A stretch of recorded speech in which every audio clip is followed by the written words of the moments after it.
सदाशिवसमारंभां व्यासशंकरमध्यमाम् अस्मदाचार्यपर्यन्तां వందే గురుపరంపరాం.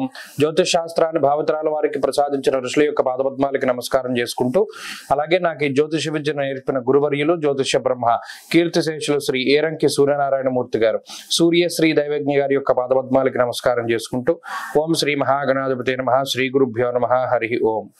వీక్షకులందరికీ నమస్కారం. ఏప్రిల్ నెల 13వ తారీఖు లగాయితూ ఏప్రిల్ నెల 19వ తారీఖు వరకు ఉండేటువంటి గ్రహగతుల ఆధారంగా ద్వాదశ రాశుల వారికి ఈ వారం ఏ విధమైనటువంటి శుభాశుభ ఫలితాలు కలగబోతూ ఉన్నాయో ఈ కార్యక్రమం ద్వారా తెలుసుకుందాం. అందులో భాగంగా ఈ వారం ఉండేటువంటి గ్రహగతుల్ని గమనిద్దాం.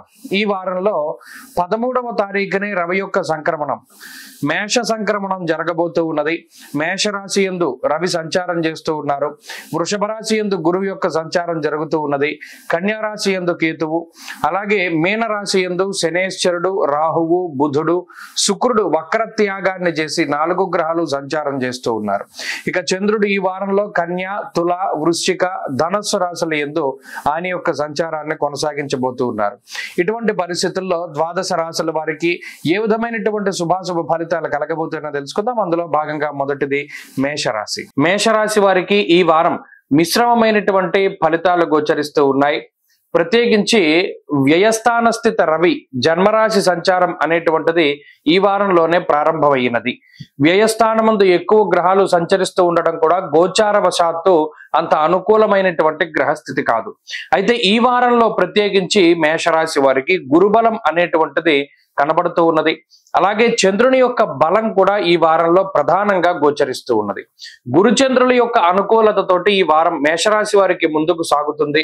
ఈ 2 గ్రహాల యొక్క ఆనుకూల్యత వల్ల ఆరోగ్య పరిస్థితులు, ఆర్థిక పరిస్థితులు చాలా అభివృద్ధిగా ముందుకు సాగుతూ ఉంటాయి.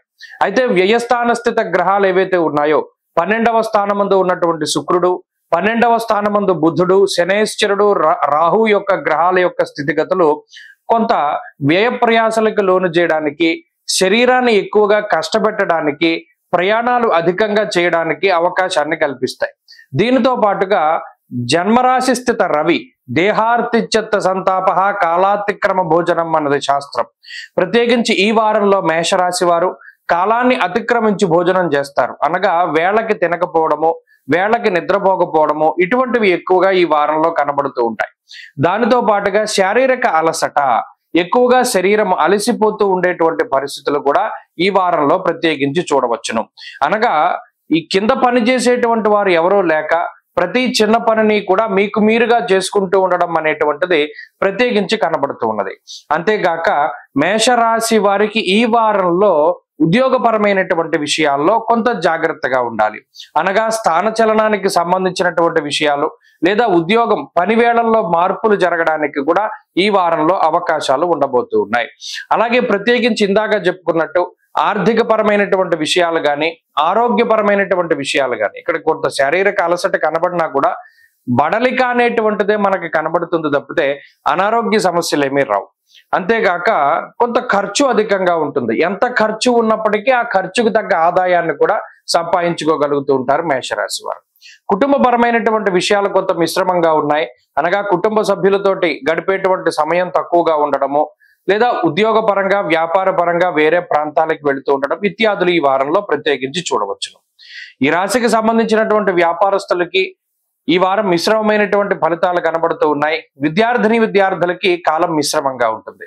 మేషరాశి వారు ఈ వారం మరింత అనుకూలమైనటువంటి ఫలితాలని సాధించడానికై అమ్మవారి యొక్క ఆరాధన చేస్తూ ఉండడం, ముఖ్యంగా దేవీ ఖడ్గమాల స్తోత్ర పఠనము, మహాలక్ష్మి సంబంధించినటువంటి ఆరాధన స్తోత్రాలు ఇటువంటి పారాయణ చేస్తూ ఉండడం చెప్పదగినటువంటి సూచన. ఈ వారంలో కలిసొచ్చేటువంటి రోజు గురువారంగా చెప్పవచ్చును. అదృష్ట సంఖ్య 4, అదృష్ట వర్ణము లేత పసుపు రంగు.